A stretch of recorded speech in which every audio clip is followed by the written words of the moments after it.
मैं भी नहीं लाई। शॉल कर लो ना, आप शॉल कर लो, आपके पास शॉल है मेरे पास। शॉल के लिए मैं ले आई थी। ऐसे गलती होगी, स्कार्फ ले आ।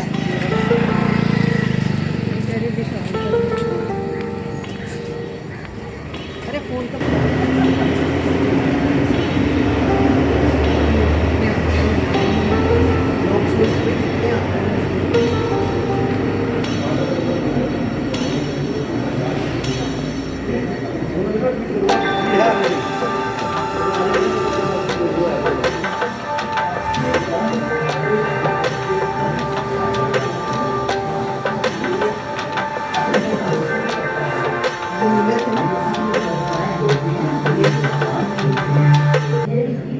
कर्म का मतलब, कर्म शब्द जो है क्रिया धातु से बना।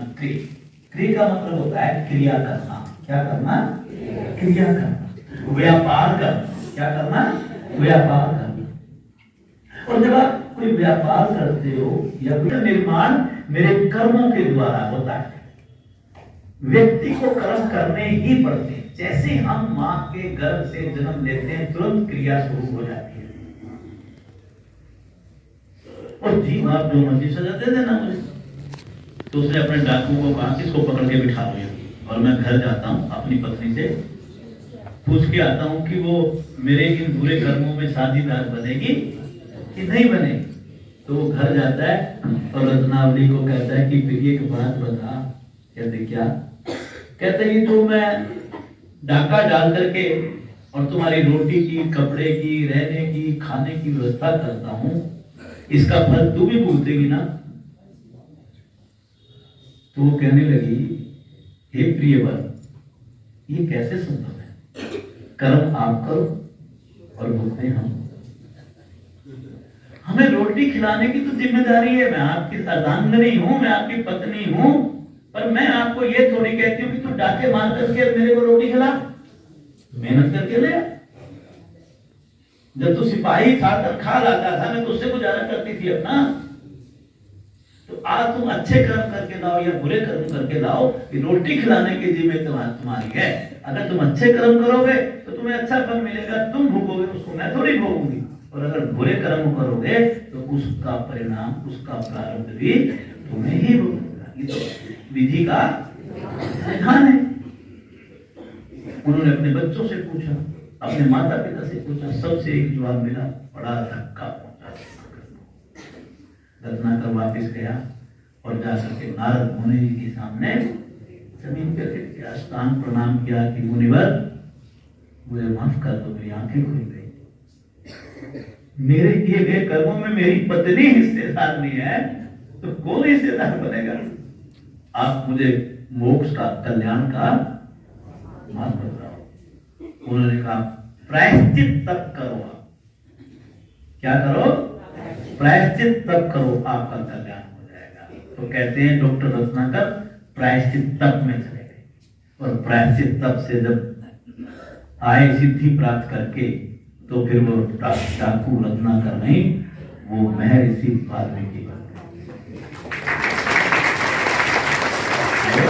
महर्षि वाल्मीकि बन गए जिन्होंने रामायण की रचना कर दी। इससे मेरी आदतें, अगर मेरी दिनचर्या में कुछ ऐसे कर्म समाज में हैं जो मेरे प्रारब्ध को बिगाड़ने वाले हैं, मैं उनसे बच सकता हूं।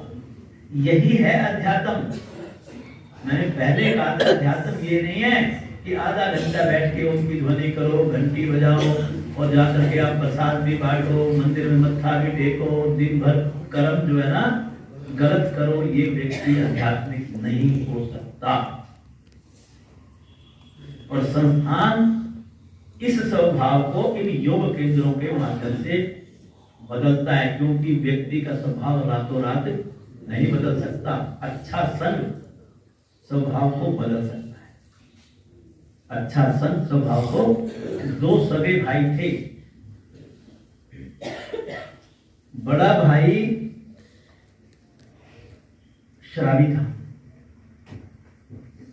लड़ाई झगड़े करता, बुरी आदतें थी, दिनचर्या ठीक नहीं थी, सारे ऐब थे, बीमार रहने लग गया। और बीमार भी जितना कि बहुत ज्यादा बीमार, छोटा भाई समाज के भले के काम करता था, अच्छे काम करता था, परोपकारी था, उसका शरीर बड़ा स्वस्थ था, हर आदमी के काम आता था,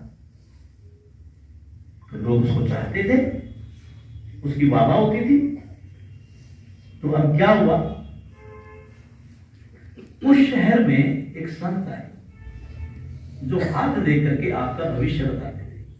माथा पड़ा, हाथ पड़ा और कहते थे भी तेरे आगे प्रारंभ ऐसा होने वाला है। दोनों भाइयों ने निर्णय लिया कि हम भी जाकर के संत से अपना भविष्य पूछ के आते। दोनों पे अब बड़े भाई ने जो शराब पीता था, जिसका जीवन अच्छा नहीं था, हाथ आगे किया कि गुरुजी मेरा भविष्य बदलाओ। गुरुजी ने हाथ देखा तो उसका तो प्रारब्ध अच्छा नहीं था। गुरुजी ने चुपचाप धीरे से उसके कान में कहा, समझ गए कि 6 महीने में राम नाम। अच्छा हाँ, आपको तो बड़ा ज्ञान है।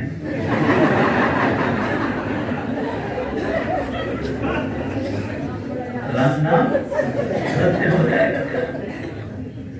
अब दूसरे बच्चे ने, छोटे भाई ने हाथ किया, हाथ देख करके गुरुजी बोले बस, कान में बोले तू अगले 6 महीने में इस देश का राजा बनने वाला है,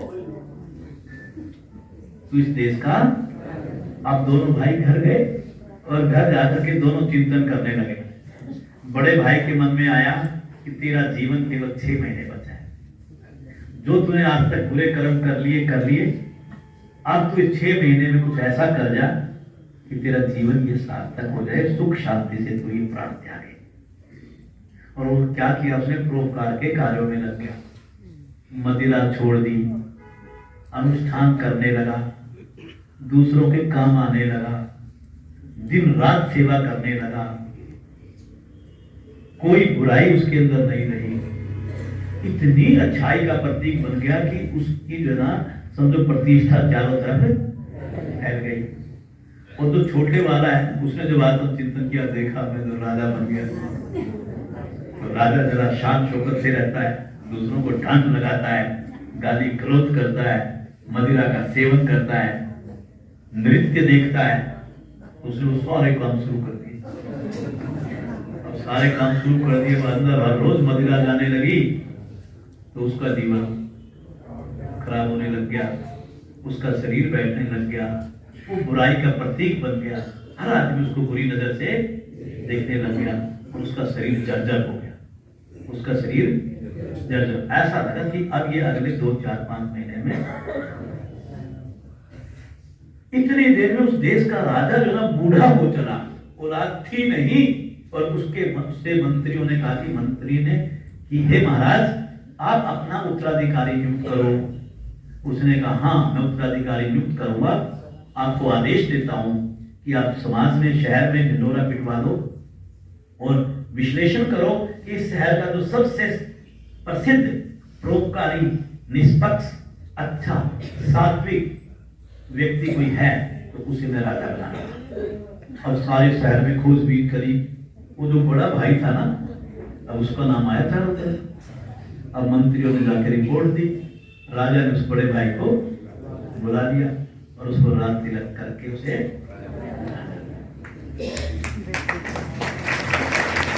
राजा बन गया। अब राजा बनते उसकी जिंदगी आरामदायक बन गई, आरामदायक बन गई। जब उसके मन में ख्याल आया कि 6 महीने गुजर गए और गुरु जी ने कहा था कि तू 6 महीने में ऊपर चला जाए, तो राजा बन गया। और छोटे भाई को क्या कहा था कि तू राजा बनेगा, उसका शरीर जर्जर हो गया, वो अपने जीवन और मृत्यु के बीच में संघर्ष कर रहा है। बात बनी नहीं, इतना पहुंचा हुआ संत, उसने झूठ क्यों बोला? अब राजा था, ताकतवर बन गया था, मंत्रियों को आदेश दिया कि उस संत को खोजा जाए। उस संत को, अब संत को खोजा गया, संत को बुला लिया। संत को पहले उसका आदर सत्कार किया, संत का राजा था, आदर सत्कार करके बोला कि गुरुजी एक प्रश्न और मेरे अंदर चल रहा है, वो पूछने के लिए मैंने आपको बुलाया है। कहते क्या प्रश्न है? वक्त पूछो। कहता मैंने और मेरे छोटे भाई ने आपसे अपना हाथ और माथा दिखाया था और आपने 2 भविष्यवाणी की थी और मेरे बारे में आपने कहा था कि आप 6 महीने में आपकी मृत्यु हो जाएगी और छोटे भाई को कहा था कि तुम देश के राजा बन जाओगे और आपकी भविष्यवाणी बिल्कुल विपरीत हुई। मैं आज देश का राजा बना और वो मृत्यु के लिए एक क्षण उसकी मौत हो गई है।